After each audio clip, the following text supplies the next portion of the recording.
अस्सलाम वालेकुम। खबरनामे में आपका खैर मकदम है। आइए चलते हैं पहले सुर्खियों की तरफ। अजीम तर बलदिया हैदराबाद की मियाद चारशंबे को खत्म, मेयर और कॉरपोरेटर्स की बधाई तकरीब। मुल्क में मुसलमानों, दलितों और आदिवासियों के साथ कानून नाफिज करने वाली एजेंसियों की नाइंसाफियां, पार्लियामेंट में बैरिस्टर ओवैसी की तकरीर। बाबरी मस्जिद की उसी मुकाम पर दोबारा तामीर तक मुसलमानों की जदोजहद जारी। दारुस्सलाम में जलसे से मशाइख, उलमा और कायदीन के खिताबात। वजीर सेहत ने उस्मानिया हॉस्पिटल में रात गुजारी। अवाम का एतमाद बहाल करने की कोशिश। और इंटरमीडिएट इम्तिहानात 10वें शेड्यूल के मुताबिक मुनक्किद होंगे।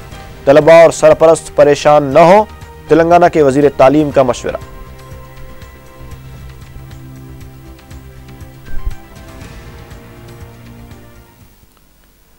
और अब चलते हैं तफसील की तरफ।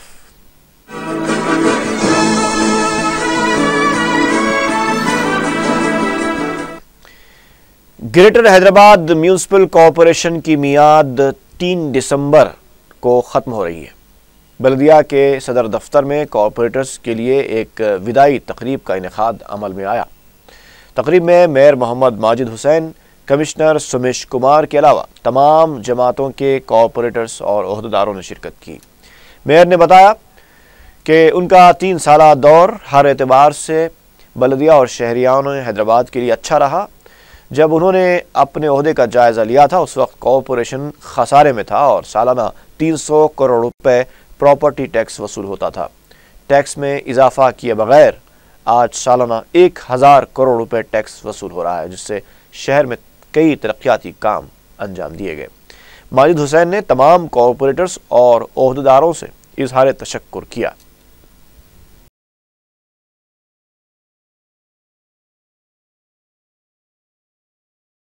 मैं यहाँ पे जो बात कर रहा हूँ 150 कॉर्पोरेटर्स की बात कर रहा हूँ, और हम जब इलेक्टेड बॉडी होती है तो इलेक्टेड बॉडी ही डिसीजंस लेती है, और हमने हमारे पॉलिसीज़ को इम्प्लीमेंट किया है। हमने बल्दिया को फाइनेंशियल क्राइसिस में से निकाले हैं। हमने बल्दिया में जो कॉर्पोरेट बजट 50 लाख था आज उसको 2 करोड़ रुपीस किए हैं।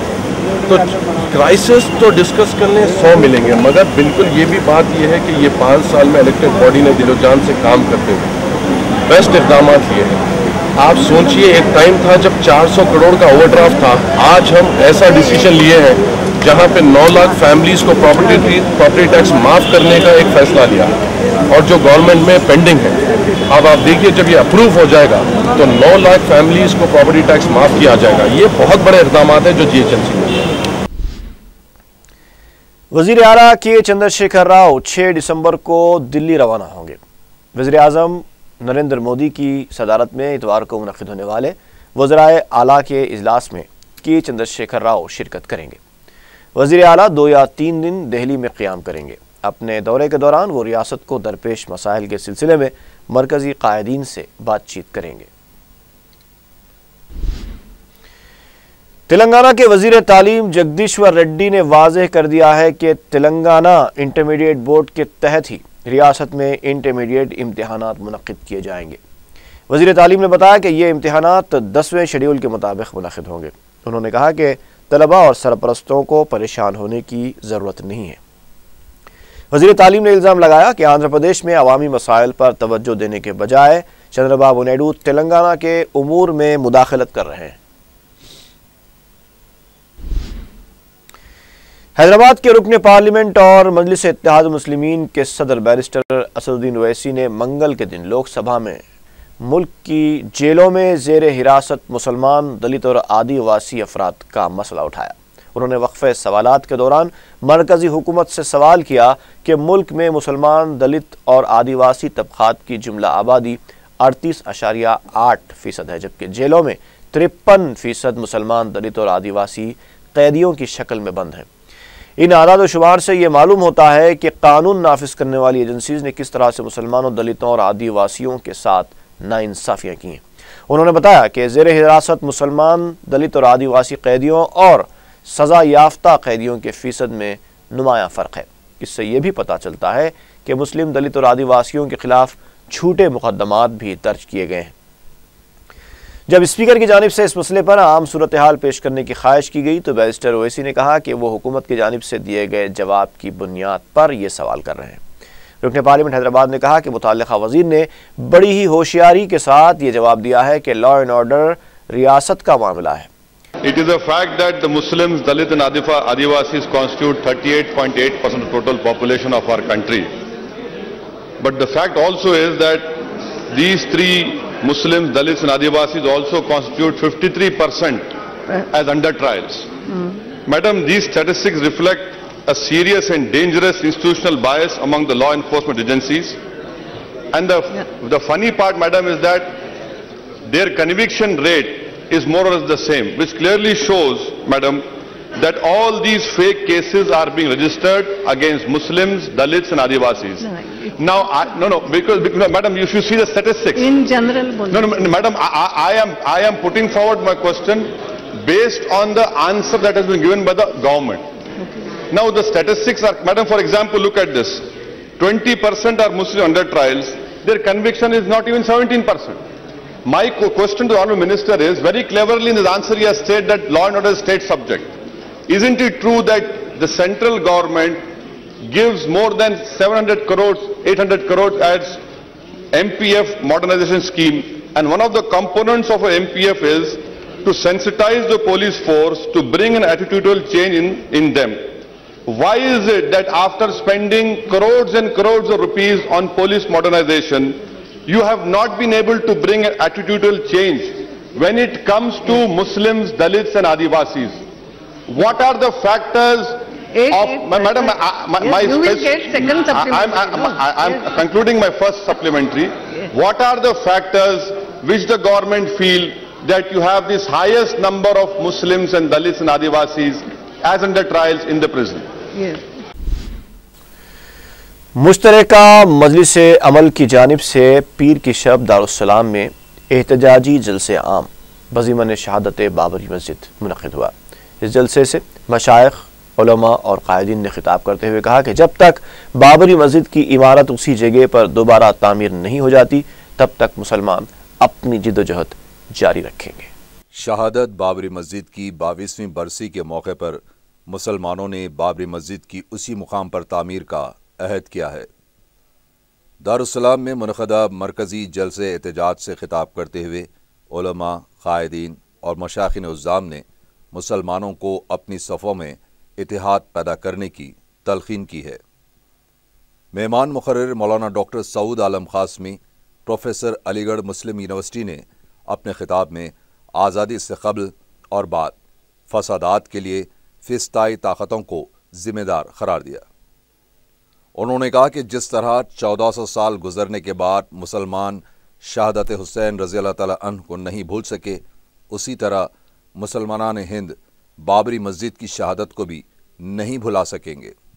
उन्होंने कहा कि सहूनी ताकतें जहां क़िबला अव्वल को गिराना चाहती हैं, वहीं फ़िस्ताई ताकतें हिंदुस्तान में मस्जिदों को मस्मार करना चाहती हैं। जब जब ये सर्दी का मौसम दिसंबर आता है तो मुसलमानों को बाबरी मस्जिद का दर्द उभरता हुआ नजर आता है, और ये दर्द वो दर्द है जिसको मुसलमान कभी नहीं भूल सकता।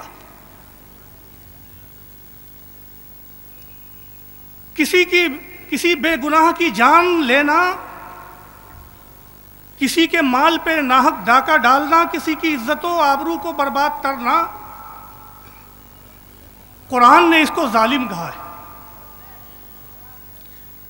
लेकिन मस्जिदों को मिसमार करने वाले, मस्जिदों को बर्बाद करने वाले, मस्जिदों को पर हमला करने वाले, कुरान ने सिर्फ उनको जालिम नहीं कहा है, अज़लम कहा है, यानी तारीख़ का, इंसानियत का सबसे बड़ा जालिम। इससे बड़ा जालिम और कोई नहीं हो सकता।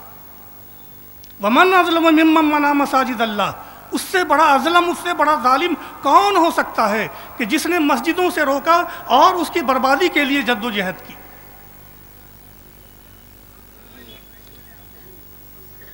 मेरे दोस्तों और मेरे अजीजों, दुनिया में दो बड़ी कुव्वतें हैं जो इस वक्त जिनको मस्जिदों से बैर है। एक वो यहूदी ताकत, सहूनी ताकत जो क़िबले अव्वल को बर्बाद करने के लिए तुली हुई है, और दूसरी वो फिस्ताई ताकत जो हिंदुस्तान में मस्जिदों को मिस्मार करती है और करना चाहती है। लेकिन तारीख का ये फैसला है, अल्लाह तबारक व तआला अपने चिराग को बचाएगा और जालिमों को कैफरे किरदार तक पहुंचाएगा। जलसे से खिताब करते हुए सदर मजलिस बैरिस्टर असदुद्दीन ओवैसी ने कहा कि मुसलमान किसी धमकी से नहीं डरेंगे और ना ही मरूब होंगे, बल्कि अपने लिए इंसाफ के उसूल की खातिर दस्तूरी हुदूद में जिद्दोजहद करते हुए फ़िरका परस्तों से मुकाबला करेंगे। बैरिस्टर ओवैसी ने नाम नहाद सेक्युलर पार्टियों से सवाल किया कि वो मजलिस से आखिर क्यों इतने खायफ हैं। दरअसल ये जमातें मजलिस की बढ़ती हुई मकबूलियत से परेशान हैं। उन्होंने सवाल किया कि अगर महाराष्ट्र में मुसलमानों के साथ इंसाफ किया जाता तो मजलिस वहां क्यों अपने कदम जमाती। उन्होंने कहा कि मुसलमानों के साथ इंसाफ के बगैर मुल्क की तरक्की मुमकिन नहीं है। मजलिस आरएसएस और बीजेपी से आखिरी सांस तक मुकाबला करेगी। बैरिस्टर ओवैसी ने मुसलमानों बिलखुसूस नौजवानों को मजलिस से वाबस्ता हो जाने का मशवरा दिया है। उन्होंने अलीगढ़ मुस्लिम यूनिवर्सिटी में महाराजा महेंद्र प्रताप का जश्न मनाने की साजिश के लिए भी फ़िरका परस्तों को जिम्मेदार करार दिया। हमारे बुजुर्ग तो बाबरी मस्जिद की तारीख से वाकिफ होंगे। नौजवानों के लिए बताने के लिए कह रहा हूं कि 500 साल तक यहां पर हमने नमाज पढ़ी, सजदा किया, हय्या अल सलाह और हय्या अल फलाह की सदाएं दी। रात के अंधेरे में दीवार पर सीढ़ी लगाकर मस्जिद के अंदर कूदकर मिंबर रसूल के ऊपर मूर्तियां रखी गई और मस्जिद के इमाम को मारा गया, मौज़न को मारा गया। और दूसरे दिन ये बात को फैला दिया गया कि अचानक गैब से यहां पर मूर्तियां दस्तयाब हुई। एफआईआर की रिपोर्ट में इस बात को लिखा गया, जो पुलिस ने कंप्लेन दर्ज की उसमें लिखा गया कि रात के अंधेरे में मस्जिद में कूदकर मिंबर रसूल पर मूर्तियां रखी गई। और फिर 1950 में रिसीवर अपॉइंट कर दिया गया और यह कह दिया गया कि अब यहां पर बाज़ाब्ता पूजा होगी, मुसलमानों का दाखिला ममनू करार दे दिया गया। जिस जगह पर हमने 500 साल सजदा किया, नमाजें पढ़ी, वहां पर यह कह दिया गया कि नहीं, अब यहां पर आपका दाखिला ममनू है, आप दाखिला नहीं, आप अंदर नहीं जा सकते। 3 पुजारियों का तकर्रुर कर दिया गया और जो वहां के मुकामी अक्सरी तबके के लोग थे उनको आने की इजाजत दी गई कि वो दूर से अपनी पूजा करें। यही सिलसिला चलता रहा।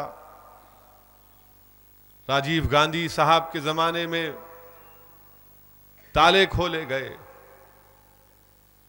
और कोर्ट में मुसलमानों को इम्प्लीड होने तक नहीं दिया गया।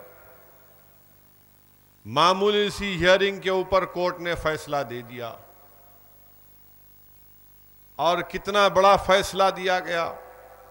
ताले खोलने का जो कोर्ट ने फैसला दिया मेरे नौजवानों, करीब 40-50 सफ़ात पर मुश्तमिल था और 86 में कंप्यूटर नहीं थे, टाइपराइटर होते थे। और जाहिर है टाइपराइटर पर टाइप करने के लिए कम से कम 10-12 घंटे की तैयारी करना पड़ता था। मुसलमान दौड़ के गए कि हमको इम्प्लीट करो, इसमें हम हमारी बात सुनो, आप कैसे ताले खोल सकते हैं, और हमको नहीं सुना गया। 1990 में भी वही तमाशा किया गया, नाइंसाफी की गई और उसके बाद बाबरी मस्जिद को सारी दुनिया के सामने शहीद कर दिया गया।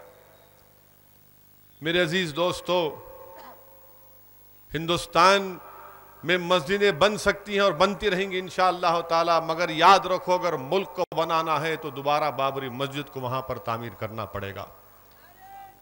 मुल्क उसी वक्त बनेगा, मुल्क उसी वक्त और ताकतवर बनेगा जब दोबारा उस जगह पर बाबरी मस्जिद की तामीर होगी।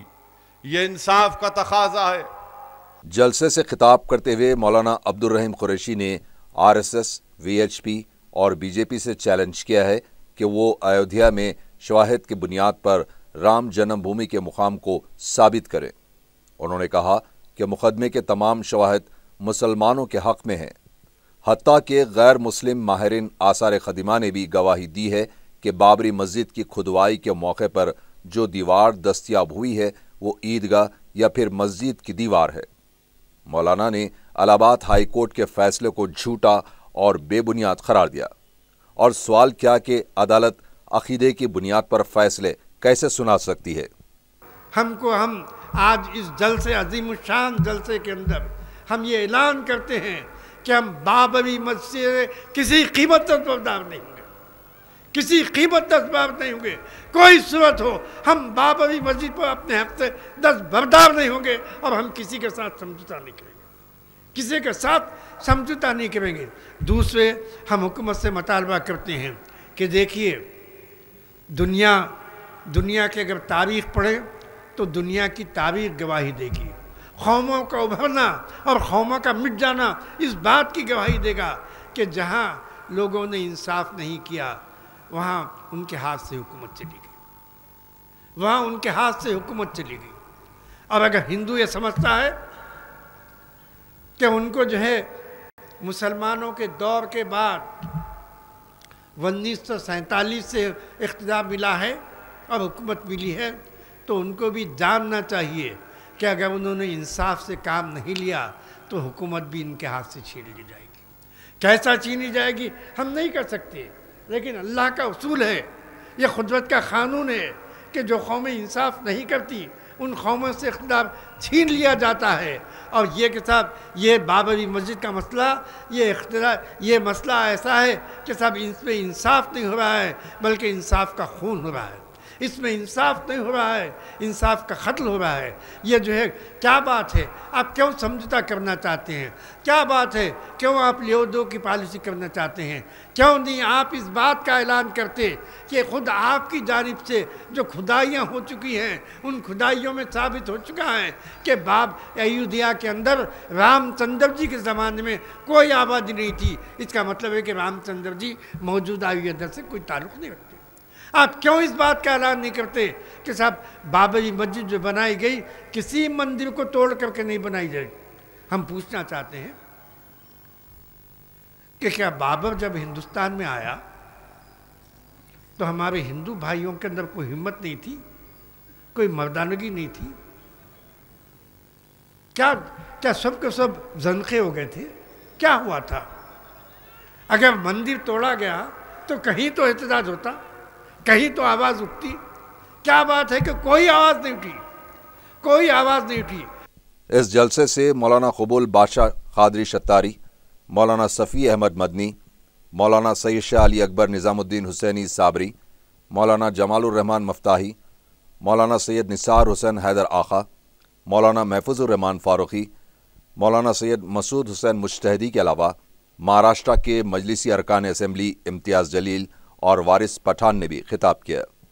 जलसे में कायदीन, उलमा और मशाखिन ने 6 दिसंबर को पुरअमन तौर पर बंद मनाने की मुसलमानों से अपील की है और दुआया इज्तिमात का एहतमाम करने की तलखीन की। 6 दिसंबर के दिन आप तमाम से गुजारिश की जाती है कि पुरअमन बंद मनाइए और किसी को जोर ज़बरदस्ती करके दुकानें बंद कराने का किसी को भी कोई आर्डर नहीं। जो नहीं बंद करता उसको छोड़ दीजिए, जो बंद करता है ठीक है, मगर हर हाल में पुरअमन रहना चाहिए और कसरत से अल्लाह की बारगाह में ज़िक्र करिए, दुआ करिए कि अल्लाह दोबारा उस जगह पर हमारी ज़िंदगियों में हम बाबरी मस्जिद को तामीर कर सकें। शुक्रिया। नायब वज़ीर आला और वज़ीर सेहत टी राजैया ने पीर के दिन उस्मानिया दवाखाने में रात गुजारते हुए मुख्तलिफ शोबाजात का मुआयना किया। पीर की रात से मंगल की सुबह तक वज़ीर सेहत उस्मानिया दवाखाने में मौजूद रहे। उन्होंने मरीजों, दवाखाने के डॉक्टर्स और दीगर स्टाफ से फर्दन मुलाकात करते हुए मसाइल से वाकफियत हासिल की। राजैया ने बाद में मीडिया से बात करते हुए कहा कि अवाम में पाई जाने वाली बेचैनी को दूर करने और एतमाद को बहाल करने के लिए उन्होंने दवाखाने का दौरा किया है। वज़ीर सेहत ने बताया कि दवाखाने के तमाम शोबों के ओहदेदारों से मुलाकात करते हुए उन्होंने तजावीज़ और मशवरे भी तलब किए हैं ताकि आवाम को बेहतर से बेहतर सहूलतें फराहम की जा सकें। वज़ीर सेहत ने बताया कि IP ब्लॉक की तज़ीन नौ और मरम्मत के लिए 20 लाख और दीगर ब्लॉक्स के लिए 3,60,000 का तखमीना रखा गया है। उन्होंने बताया कि चंचलगुड़ा जेल से मुत्तसिल भी ब्लॉक की तामीर का मंसूबा है। वज़ीर सेहत ने बताया कि TRS हुकूमत शोबे सेहत में बेहतरी लाने के लिए संजीदा है और आवाम को मुमकिना सहूलतें फराहम की जाएंगी। नायब वज़ीर आला ने दवाखाने में अपने क़ियाम के दौरान अपने बाएं पैर के अंगूठे का मामूली ऑपरेशन भी करवाया। మరి ఒక రకంగా ఇక్కడ అందరికీ శ్రమించినప్పటికీ కూడా మీరందరూ ఉన్నందుకు ముందుగా మీ అందరూ కూడా హృదయపూర్వక అభినందనలు తెలియజేసుకుంటా ఉన్నాను। ఒక చక్కటి కార్యక్రమం ప్రజల్లో ఉన్న అభద్రతా భావాన్ని దూరం చేయడం, రోగులకు భరోసా కల్పించడం, వైద్య సిబ్బందికి ఈ ప్రభుత్వము అన్ని రకాలుగా ఆసరగా ఉంటుందని చెప్పే కార్యక్రమం అటు రోగులు ఇటు ప్రభుత్వ వైద్యులు అదేవిధంగా సిబ్బంది మొత్తం కూడా అంకిత భావంతో పనిచేయాలనే ఉద్దేశంతో మనం బడ్జెట్లో ప్రొవైడ్ చేసుకున్న 100 కోట్ల రూపాయలను మరి 4 నెలల కాలంలో పూర్తిగా ఉపయోగించుకోవాలనే ఉద్దేశంతో ఈ కార్యక్రమం ఏర్పాటు చేయడం జరిగింది। साबिक रियासती वज़ीर और कांग्रेस के रुकन कौंसल मोहम्मद अली शब्बीर ने TRS हुकूमत के 6 महीनों के इक़्तिदार को शदीद तनकीद का निशाना बनाया है। मीडिया से बात करते हुए कांग्रेस रुकन कौंसल ने कहा कि 6 महीने के इक़्तिदार में TRS हुकूमत ने एक भी वादे को पूरा नहीं किया है। उन्होंने कहा कि 1 लाख करोड़ रुपए के बजट की हकीकत 4 महीनों में खुलकर सामने आ जाएगी। उन्होंने कहा कि हुकूमत अवाम के एतमाद से महरूम हो गई है। मोहम्मद अली शब्बीर ने कहा कि हुकूमत को कारकर्दगी की बुनियाद पर 5 निशानात भी नहीं दिए जा सकते। उन्होंने कहा कि नई हुकूमत की वजह से बजट सेशन के दौरान कांग्रेस ने हुकूमत के साथ ताउन किया है। तेलंगाना तेलुगुदेशम के रुकन असम्बली ई दयाकर राव ने TRS हुकूमत पर इंतखाबी वादों को फरामोश करने का इल्ज़ाम लगाया। मीडिया से बात करते हुए दयाकर राव ने कहा कि बरक़ी आने का तयक़ुन देकर किसानों को धोखा दिया गया। तेलंगाना के लिए जान देने वालों के ख़ानदानों को भी हुकूमत ने धोखा दिया। सर्वे के नाम पर अवाम को TRS हुकूमत ने गुमराह किया। उन्होंने कहा कि तेलंगाना हुकूमत के 6 माह मुकम्मल हो चुके हैं। अब हुकूमत को अवाम की फलाह बहबूद पर तवज्जो देनी चाहिए। कांग्रेस के रुकन कौंसल P सुधाकर रेड्डी ने TRS हुकूमत से मुतालबा किया है कि वो पोलावरम प्रोजेक्ट के डिज़ाइन में तब्दीली के लिए मरकज़ से नुमाइंदगी करे। मीडिया से बात करते हुए P सुधाकर रेड्डी ने कहा कि इस सिलसिले में कुल जमाती वफ्द को दिल्ली ले जाया जाना चाहिए। उन्होंने कहा कि प्रोजेक्ट इंतज़ामिया में तेलंगाना के किसी शख्स को शामिल नहीं किया गया है। उन्होंने कहा कि दोनों रियासतों के दरमियान मुख्तलिफ उमूर पर पाए जाने वाले तनाज़ात की यकसुई के लिए मरकज़ को मुदाखलत करनी चाहिए। सुधाकर रेड्डी ने कहा कि TRS हुकूमत के 180 दिनों के इक़्तिदार में सिर्फ 18 उमूर पर तवज्जो दी गई है। और साबिक़ रुकन असम्बली M शशिधर रेड्डी ने अजीम तर बलदिया हैदराबाद को 2 या 3 कॉरपोरेशंस में तकसीम करने का मुतालबा किया है। मीडिया से बात करते हुए शशिधर रेड्डी ने कहा कि शहर में बढ़ती हुई आबादी और अवामी ज़रूरियात के लिए GHMC की तकसीम ज़रूरी है। उन्होंने बताया कि दिल्ली की बलदिया को भी 3 कॉरपोरेशंस में तकसीम किया गया है। साबिक़ रुकन असम्बली ने बलदी डिवीजन्स की असर-नौ हदबंदी पर भी जोर दिया है।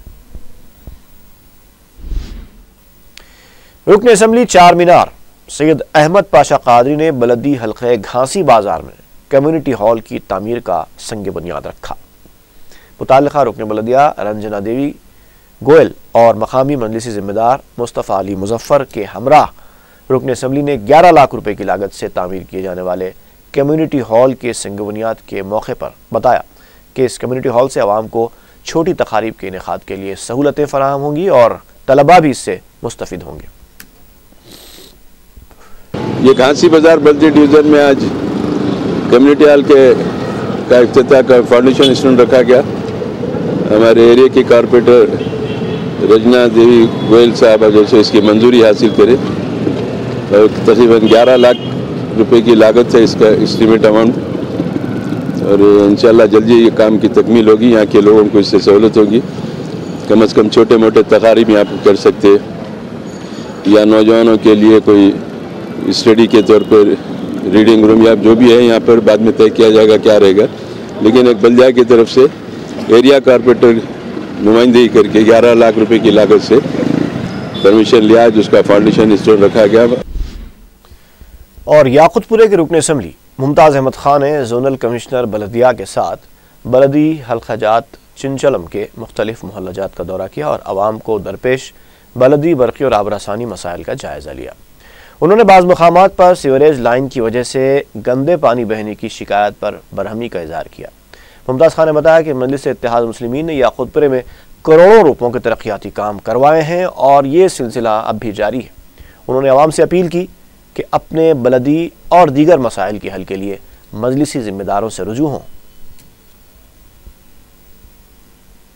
कटे के इस इलाके के अंदर नशेमन जो बस्ती है, वहाँ पे 23 वार्ड से सीवर का जो पानी है सारा नशेमन के अंदर आ रहा था। उसी वजह से आज बल्दिया के और ड्रेनेज के अहदेदारों को लेके आके सारा इंस्पेक्शन करवाया गया। उसके साथ ही साथ और भी जो दूसरे इलाकों में काम है, भावी नगर, तालाब कट्टा, अमान नगर बी वगैरह के इलाकों में सारे काम देखे गए। बहुत सारे काम होने के हैं और अल्हम्दुलिल्लाह करोड़ों रुपये के काम मंजूर हो चुके हैं और करोड़ों के काम मुकम्मल भी हुए हैं और भी 2-3 करोड़ के काम बाकी हैं। इंशाअल्लाह ताला अनकरीब 1-आध महीने के अंदर सारे के सारे काम मुकम्मल हो जाएंगे। मेरी आवाम से गुजारिश है कि मजलिस इत्तेहादुल मुस्लिमीन आपके दरमियान में रहकर सारे के सारे आपके मसाइल को हल करवाने की पूरी कोशिश कर रही है और भी आपके जो दीगर मसाइल हैं आप हम तक रुजू करें। अमेरिका के सियासी उमूर के सेक्रेटरी पुनीत तलवार ने मंगल के दिन IT के वजीर KTR से मुलाकात की। अमेरिकी वफ्द से मुलाकात के दौरान मुख्तलिफ उमूर पर तबादले ख्याल किया गया। IT के वजीर ने पुनीत तलवार और वफ्द में शामिल दीगर अरकान को एरोस्पेस हब में सरमायाकारी के मौक़ों पर तवज्जो दिलाई। संगारेड्डी में मकामी मजलिसी सदर ख्वाजा निज़ामुद्दीन ने इत्तेहाद ऑटो यूनियन के साथ एक इजलास मुनक़्क़िद किया। उन्होंने अपने खिताब में ऑटो ड्राइवर्स को हुकूमत की जानिब से शुरू की गई सहूलतें और स्कीमों से वाकिफ़ करवाया। उन्होंने बताया कि हुकूमत ऑटो रिक्शा खरीदने के लिए कर्ज जारी करेगी। इसके अलावा वो रहने के लिए मकान और इंश्योरेंस की सहूलतें भी मुहैया करेगी। उन्होंने मज़ीद कहा कि मजलिस एक क्विक रेस्पॉन्स टीम तश्कील देगी जो सरकारी स्कीमों से इस्तेफादा करने के लिए अवाम की रहनुमाई करेगी। खानगी दवाखानों को अवाम लाखों रुपए देकर पाल रहे हैं, लेकिन दवाखानों के इंतजामिया की गफलतें और लापरवाहियाँ मरीजों के लिए जानलेवा साबित हो रही है या फिर मरज को तवील करने का बायस बन रही है। कंचनबाग चौराहे पर वाक़े अपोलो हॉस्पिटल में इंतजामिया की मुजरिमाना गफलत का शिकार मरीजों और उनके रिश्तेदारों ने बड़े पैमाने पर एहतजाज किया है। उन्होंने बताया कि ऑपरेशन के मरीजों के जख्म साफ करने के लिए जो आलात इस्तेमाल किए जा रहे हैं वह न सिर्फ ये कि नाकाबिल इस्तेमाल हैं बल्कि जंग आलूद हैं, जिससे मरज बढ़ता जा रहा है। एक मरीज की अहलिया ने, जो कि खुद भी एक डॉक्टर हैं, बताया कि वो अपने शौहर के इलाज के लिए ताहाल 24 लाख रुपए दवाखाने में जमा करा चुकी हैं, लेकिन उनके साथ इंतजामिया का रवैया मायूस कुन है। उनके अलावा दीगर मरीजों के अफराद ख़ानदान ने भी अपनी मुश्किलात से वाकिफ़ करवाया। कंचनबाग पुलिस भी वहाँ पहुँची जो अवामी शिकायत का जायज़ा ले रही थी। पेशेंट का नाम मुनव्वर खातून है। उनको सिर्फ दम चढ़ा तो लेकर आए हम लोग चाशुमे के दिन।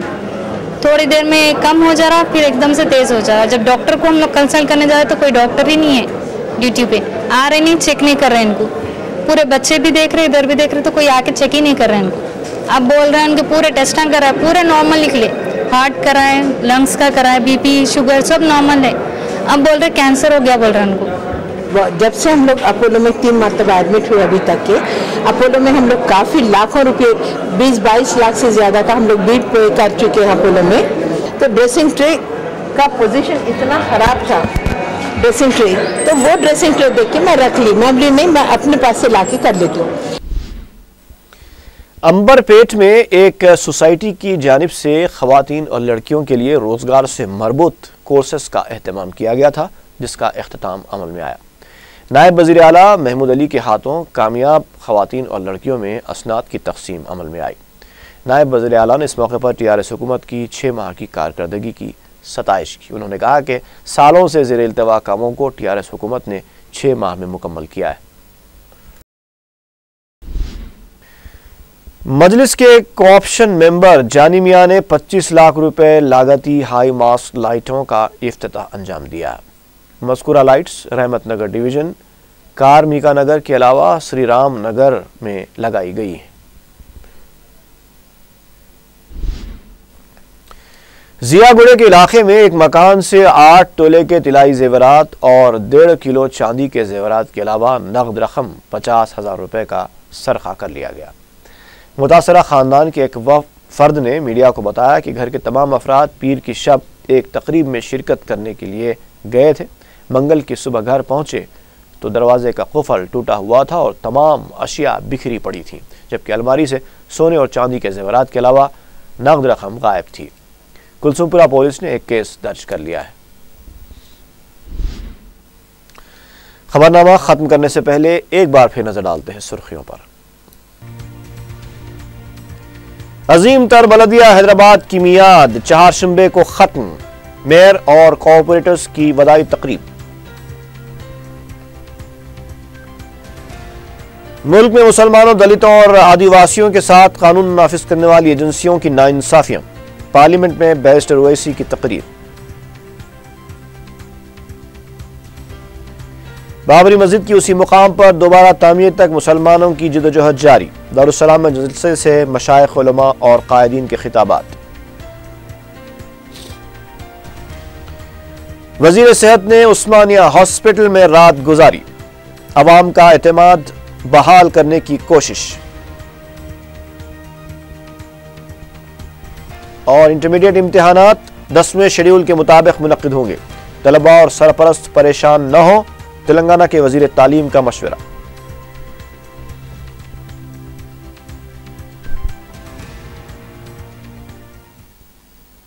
इसी के साथ ही खबरनामा खत्म हुआ। फी अमानिल्लाह।